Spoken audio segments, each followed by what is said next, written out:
আকাশবাণী কলকাতা স্থানীয় সংবাদ পড়ছি প্রবাল বন্দ্যোপাধ্যায়। এসআইআর এর শুনানি পর্বে মাইক্রো অবজারভার হিসেবে নিযুক্ত আধিকারিকদের বিশেষ প্রশিক্ষণ আগামী 24 তারিখ হবে বলে নির্বাচন কমিশন জানিয়েছে। শুনানি প্রক্রিয়া শুরু 27 ডিসেম্বর থেকে। কেন্দ্রীয় সরকারের উপকূল অঞ্চলে ম্যানগ্রোভ সংরক্ষণ ও এলাকায় আর্থসামাজিক উন্নয়ন প্রকল্পে রাজ্য সরকারের গাছাড়া মনোভাবের সমালোচনা করেছেন কেন্দ্রীয় মন্ত্রী ভূপেন্দ্র যাদব। দেশের উন্নয়নে সমাজকে সংগঠিত করা প্রয়োজন বলে রাষ্ট্রীয় স্বয়ংসেবক সংঘের সরসংঘ চালক মোহন রাও ভাগবত মন্তব্য করেছেন। রেল কর্তৃপক্ষ ট্রেন কিছু পুনর্বিন্যাস করেছে।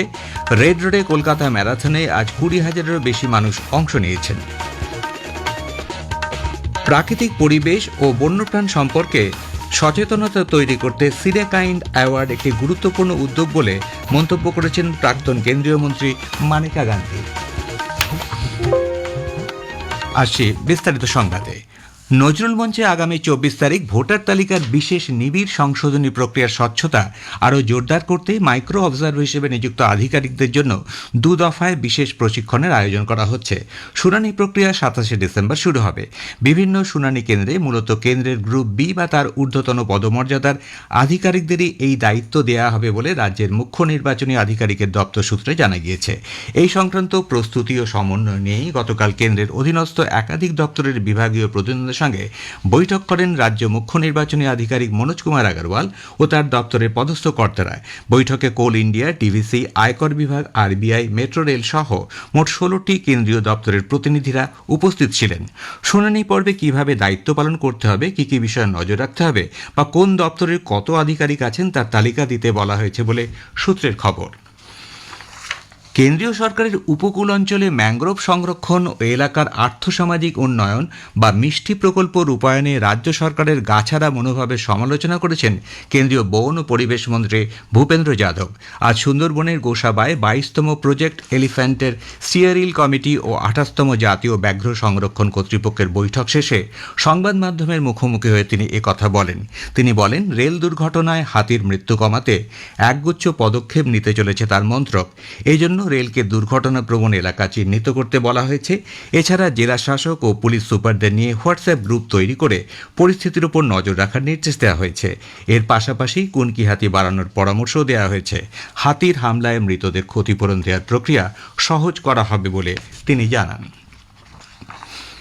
দেশের উন্নয়নে সমাজকে সংগঠিত করা প্রয়োজন বলে রাষ্ট্রীয় স্বয়ংসেবক সংঘের সরসংঘ চালক মোহন রাও ভাগবত জানিয়েছেন।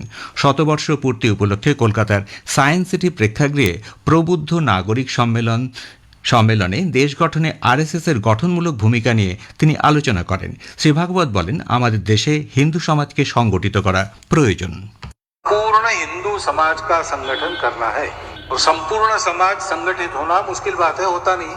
हिंदू कहने वाले 100 भी माने जाए 100 करोड़, तो 100 करोड़ तो एक संगठन में आएंगे नहीं, कभी संभव नहीं है और उचित भी नहीं है।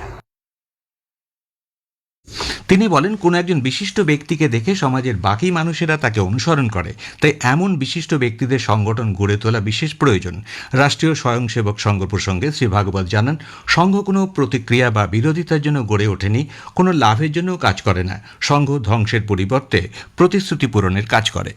संघ रिएक्शन नहीं है, संघ अपोजिशन नहीं है, संघ अचीवमेंट के लिए भी काम नहीं करता। Sangh has come to fulfil, not to destroy. ये बात पहले समझ लेनी पड़ेगी, क्योंकि आज कोई भी सार्वजनिक काम चलता है तो लोग पहले सोचते कि क्यों कर रहा है, कुछ पाना होगा, किसी के साथ स्पर्धा होगी, यही सोचते हैं। संघ के जन्म में ये कुछ भी कारण नहीं है। মুর্শিদাবাদের তৃণমূল কংগ্রেস পরিচালিত জেলা পরিষদের কর্মাধ্যক্ষ শাহনাজ বেগম নিজ পদ থেকে ইস্তফা দিয়ে দল ছেড়ে কংগ্রেসে যোগ দিয়েছেন। তিনি পানীয় জল, রাস্তা নির্মাণ, গ্রামোন্নয়নের একাধিক প্রকল্পে জেলা পরিষদের বিরুদ্ধে কোটি কোটি টাকার আর্থিক দুর্নীতির তথ্য প্রমাণ প্রকাশ্যে আনেন। তার আরও দাবি, দীর্ঘদিন ধরে দুর্নীতির অভিযোগ উঠলেও এ বিষয়ে কোনো তদন্ত করা হয়নি, নেওয়া হয়নি কোনো ব্যবস্থা। প্রধানমন্ত্রী নরেন্দ্র মোদী 28 ডিসেম্বর রবিবার আকাশবাণীতে মন কি বাত অনুষ্ঠানে তার চিন্তাভাবনা দেশ বিদেশের মানুষের সঙ্গে ভাগ করে নেবেন।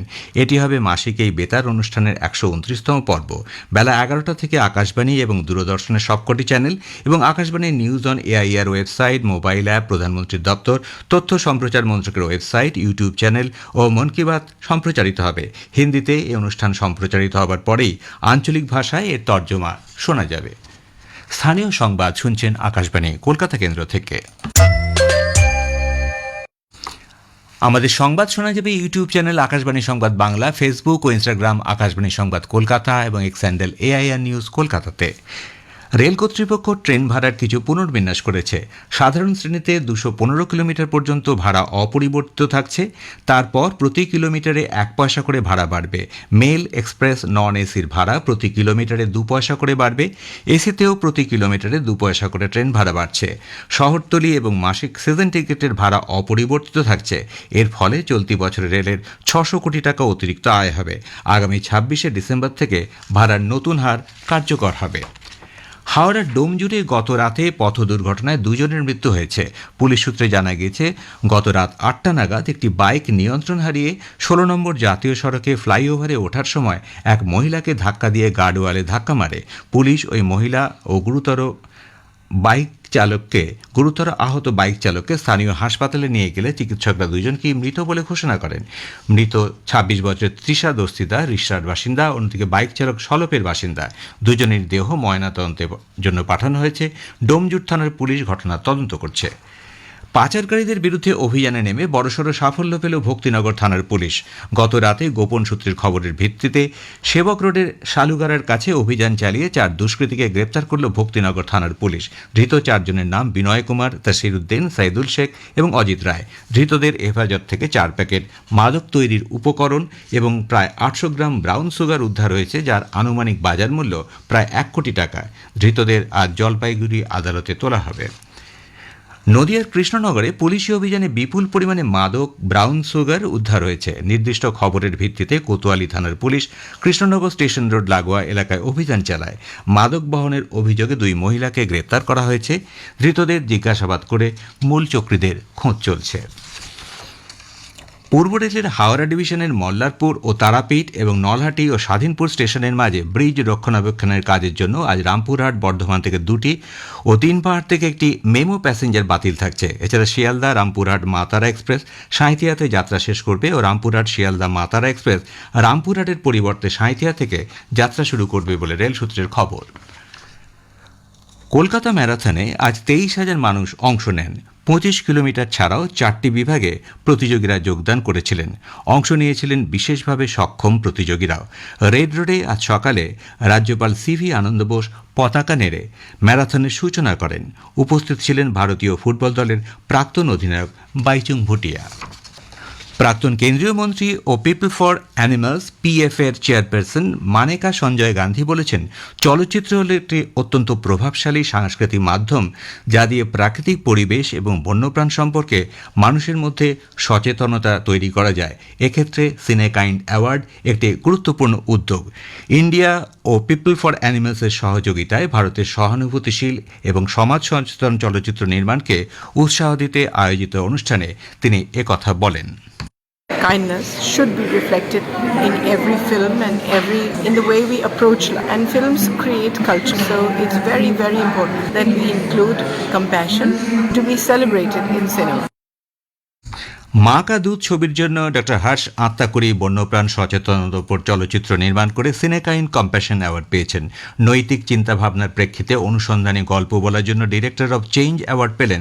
দ্য ল্যান্ড অব অহিংসা ছবির জন্য ডলি ব্যাশ আহুজা ও Arjuman Ramsay. Keeper of the last heart ছবির জন্য সিনেম্যাটিক ইম্প্যাক্ট অ্যাওয়ার্ড পেয়েছেন নির্মল ভার্মা। এছাড়া আরও 6 জন গতকাল পুরস্কৃত হন। উত্তরে বাতাসের প্রভাবে মহানগরীতে আজ সারাদিনে শীতের আমেজ অনুভূত হচ্ছে। কলকাতায় সর্বনিম্ন তাপমাত্রা সামান্য কমে দাঁড়িয়েছে 14.4 ডিগ্রি সেলসিয়াস, যা স্বাভাবিকের থেকে প্রায় 1 ডিগ্রি কম। আগামী 2 দিন তাপমাত্রার বিশেষ হেরফের না হলেও বড়দিন থেকে তাপমাত্রার পারদ 2 থেকে 3 ডিগ্রি পর্যন্ত নামতে পারে বলে আলিপুর আবহাওয়া দপ্তর জানিয়েছে। শেষ করার আগে বিশেষ খবরের কিছু অংশ আবার পড়ছি। SIR এর শুনানি পর্বে মাইক্রো অবজারভার হিসেবে নিযুক্ত আধিকারিকদের বিশেষ প্রশিক্ষণ আগামী 24 তারিখ থেকে হবে বলে নির্বাচন কমিশন জানিয়েছে। শুনানির প্রক্রিয়া শুরু 27শে ডিসেম্বর থেকে। কেন্দ্রীয় সরকারের উপকূল অঞ্চলে ম্যানগ্রোভ সংরক্ষণ ও এলাকায় আর্থসামাজিক উন্নয়ন প্রকল্পে রাজ্য সরকারের গাছাড়া মনোভাবে সমালোচনা করেছেন কেন্দ্রীয় মন্ত্রী ভূপেন্দ্র যাদব। স্থানীয় সংবাদ শেষ হলো, এরপর খবর বিকেল 5টা বেজে 10 মিনিটে।